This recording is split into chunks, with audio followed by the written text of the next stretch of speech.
Distinguished ladies and gentlemen, good evening. My Lord Kurban is here, yes. Sir Nicholas Barrington is sitting somewhere. Members of Parliament and other distinguished guests. It is indeed a privilege for me to welcome you all here at Pakistan High Commission on behalf of Pakistan High Commission and myself on this occasion of the launch of Ambassador Shahryar M. Khan's and Dr. Ali Khan's book, Cricket Cauldron, The Turbulent Politics of Sports in Pakistan. Ambassador Shahryar Khan does not need any introduction. He is an eminent Pakistani diplomat who has served as High Commissioner in the United Kingdom, also Ambassador in France and Jordan. He was Foreign Secretary when I was appointed High Commissioner here in 1994. I've had the privilege of getting myself briefed by him about UK and Pakistan relations. Besides, he has been United Nations Permanent Representative to Rwanda, a Special Representative to Rwanda, and most importantly, he is currently Pakistan's Prime Minister of Pakistan's Special Emissary to India. Besides, he has served as 3 years Chairman of the Pakistan Cricket Board, which was definitely the turbulent period that he has mentioned about his book, in his book.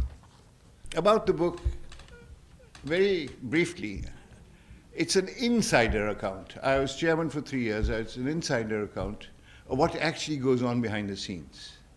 And I felt this was important for people to understand.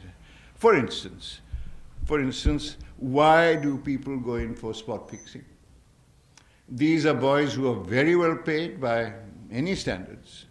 They are rich, they have houses, they have cars now, they may have come from underprivileged backgrounds, but they are now well off. What made them go and do that? And this is where my son comes in, because to try and understand the psychology of those boys, we have a whole chapter of that.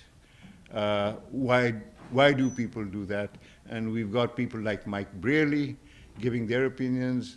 We've got Rudy Webster, the famous West Indian psychoanalyst. We've got Pakistani and Indian psychoanalysts, sports analysts, who have given their opinions to why people go in for this awful business.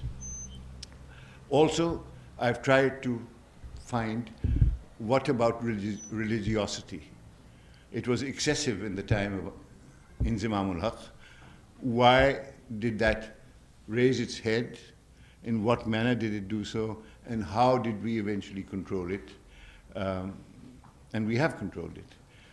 Is another chapter in this book. I think the role of diplomacy has also come out very strongly. You'll see that there's a whole chapter on the India tour of 2004.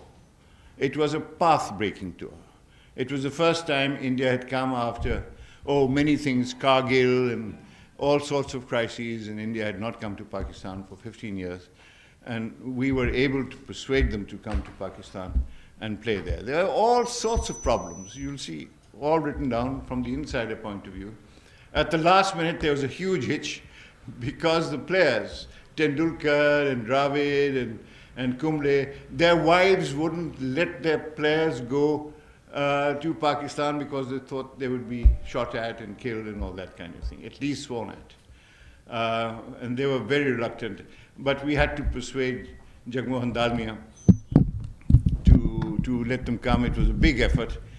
And then they said, we won't play in Karachi. I said, how can you not play in Karachi?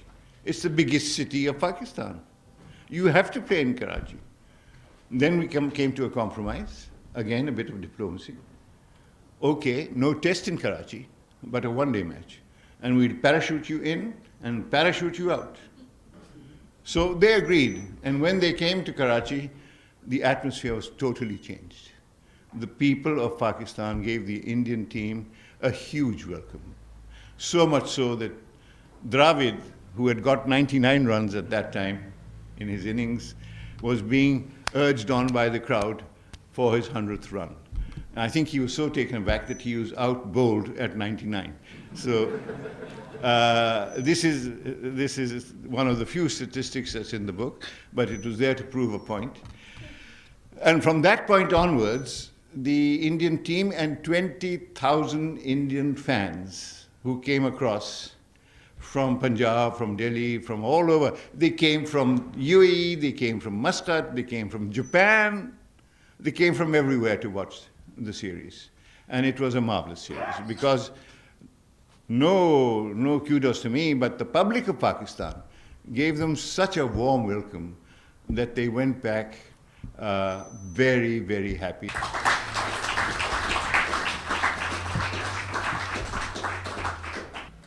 I've always had a great respect for Shahryar. We worked together throughout his term as president and chairman of the Pakistan Cricket Board, because at that time I was chairman of the England and Wales Cricket Board. And if I'd needed any information about the aforementioned Mr. Shahryar Khan, I only had to ask my friend Mark Williams, who had known him for so much longer, and Mark frequently told me of how fortunate cricket was to have a man of Shahryar Khan's ability on the board of the International Cricket Council. We worked together harmoniously through some very, very difficult times indeed. Now this book, I've had the opportunity of reading not all of it, but some of it. Quite naturally, one looks at the index and finds the pages that yours truly is referred to in. And I can tell you that where I'm mentioned, the account is accurate, and I've no reason to believe that the whole book itself will not be absolutely accurate. I've read the early chapters, and I've been wonderfully well informed about the history of South Asia, the history of Pakistan and Bangladesh, and to some extent India, and in particular of the growth of cricket in India in the 40s and 50s in particular. I found it a truly wonderful book.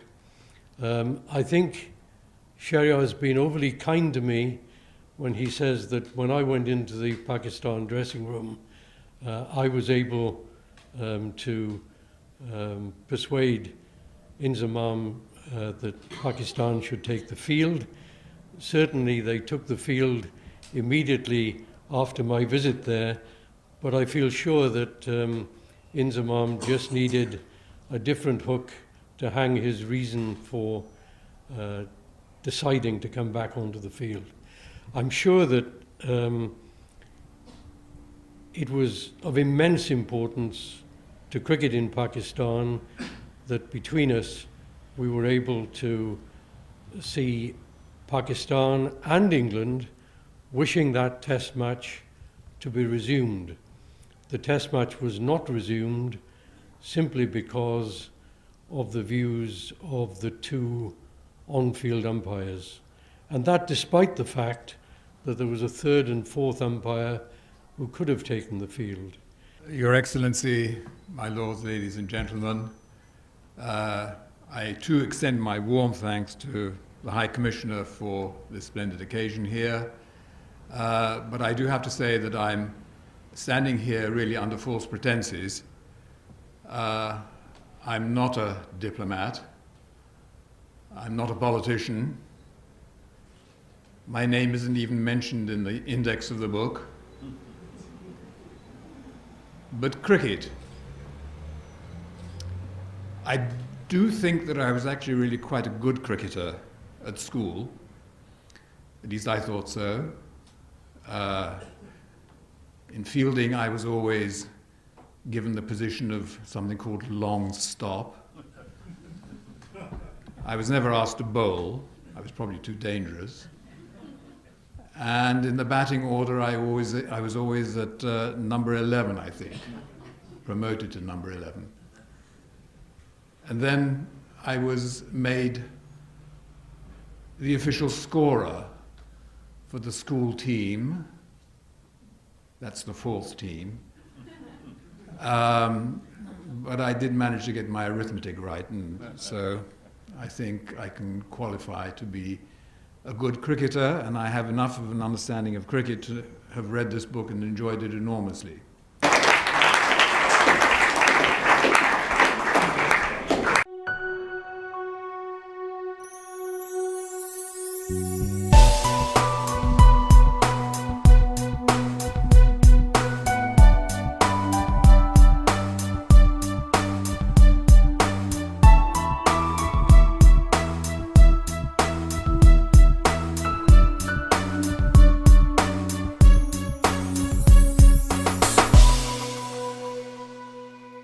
Well, my name is Aftab Sheikh. I'm on a visit from Karachi, and I'm very lucky to attend this function. It was a very good function, and I hope the book will be also all right.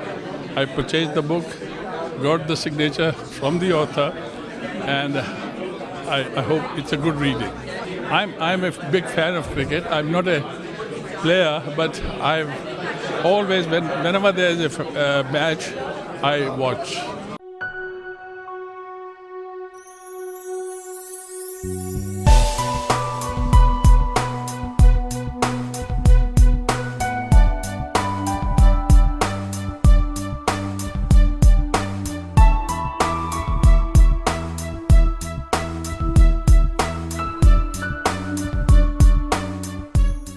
I'm here at the Pakistan High Commission today because of Mr. Shahryar Khan. I'm a great fan of him since he was the last time a High Commissioner in London for Pakistan. I really admired his role here as a High Commissioner in London. I know nothing about cricket, and I'm not here for cricket either. It is only Shahryar Khan for whom I'm here today.